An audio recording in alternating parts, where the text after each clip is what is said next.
little birdie told me that you were scared to make a bow. And you are like, oh, how do I do this? I'm here to help you.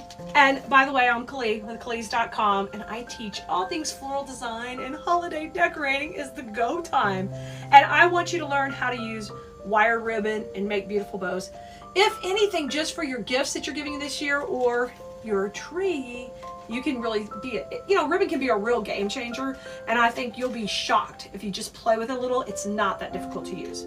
So this ribbon right here is from Kali's.com. It's wired along the edge. So when you hear somebody say wired ribbon, what they're talking about is the edge is wired.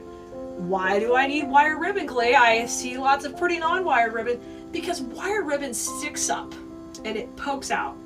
And I'm always cramming down my design school students' throat in the sweetest way as I possibly can. I'm cramming down that we want wired ribbon because it gives us depth and dimension on our bows. And it gives you those bows you dream of as a kid on your gifts, like the holiday ribbon candy. Okay, this is why that candy was created, because it looks like beautiful ribbons and bows, and that's why we want wired ribbon. It always comes back to some sweet treat in our brain, right? This is it. Wired ribbon is the key, okay? So once I have a nice wired ribbon, this is 2.5 inches wide, and that's kind of a width that's going to show up good on your tree. You can go bigger to 4 inches. If you have a smaller tree, you might want to go more narrow to 1.5. Those are the common widths of ribbon. So in case it was confusing, that's what we're talking about with widths of ribbon. So the first thing you want to do before you start this bow is you're going to need a pair of scissors, you're going to need a roll of wired ribbon, and then I'm going to use some 18 gauge wire. If I'm making these bows for my tree, I just need them to be on a wire where I can pack them up and take them off for the next year. Okay, so here's my tail. You want the tails long enough so they can kind of show, and you can curl them and let them come down the tree.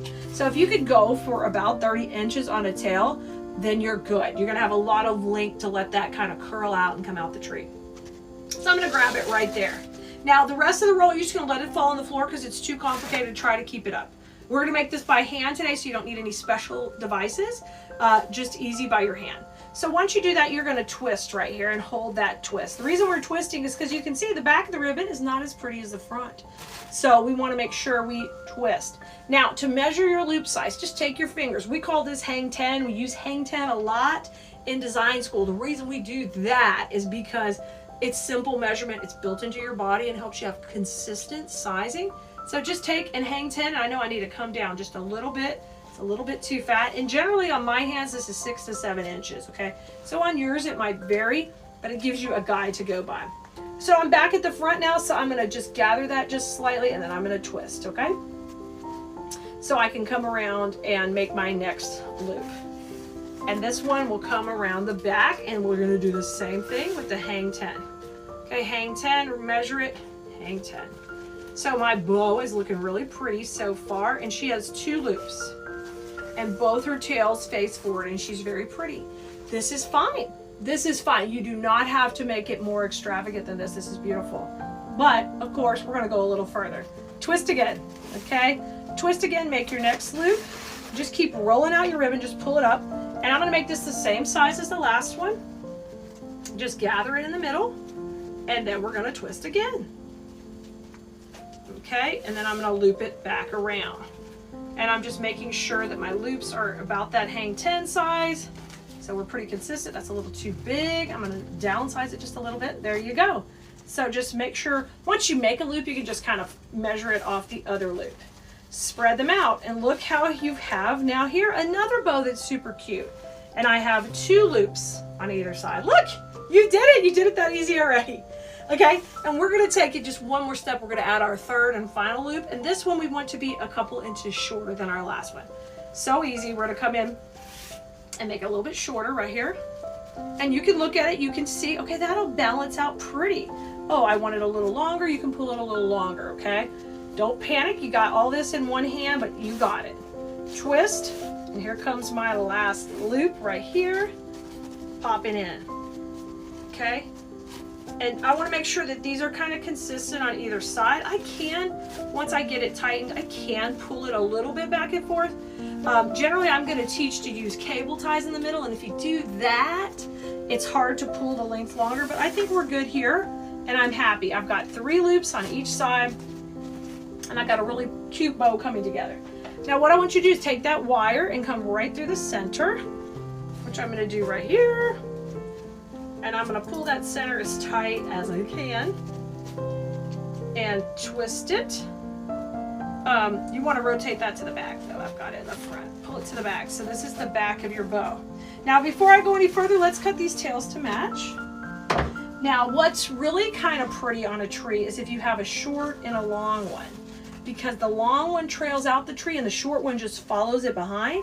So how about we go with that idea and we cut this one just a little bit shorter. So it'll be shorter. So the whole tail game should be a long and a short.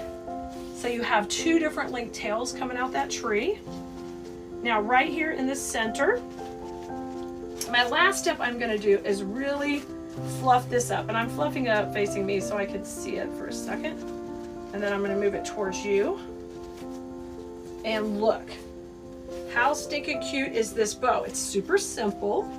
It has a total of 3 loops on either side. We got a great candy stripe. And once I add that in my tree, I want to show you how cute it would look. This is just a piece of white pine, but I want to show you how cute is that when we add it into our tree. And there's our long tail going down and our short tail going on top. And how simple. So that's a really easy hand bow you can make. All of a sudden these bows could go all over your home. So head over to Calise.com, look at our ribbon, pick out 2 or 3 ribbons. Once you pick out one, get 2 others that go with it. And all of a sudden you can mix and match these in your home decor, add them to your tree, and have so much fun with just a simple, this is a 6-loop bow. And in design school, we call it a 2-1 recipe. And we did it by hand this week, but so easy. I know you can do it. Hey, and if you're not already following us and liking and subscribing, please do that, because there's a lot more where this came from. And this is such a simple technique that is a winner. And of course, if you love this, you can see the beautiful projects we've been doing in design school. We would love to have you in our class. Come join us. Head over to CalisDesignSchool.com or just text us 832-734-5201. Text us, send us VIP, and if you need help to find any links, just ask there. We're happy to help you. All right, Blue Merinos, I can't wait to see your bows just like this. Simple, easy, 1, 2, 3. You got it. Bye, y'all.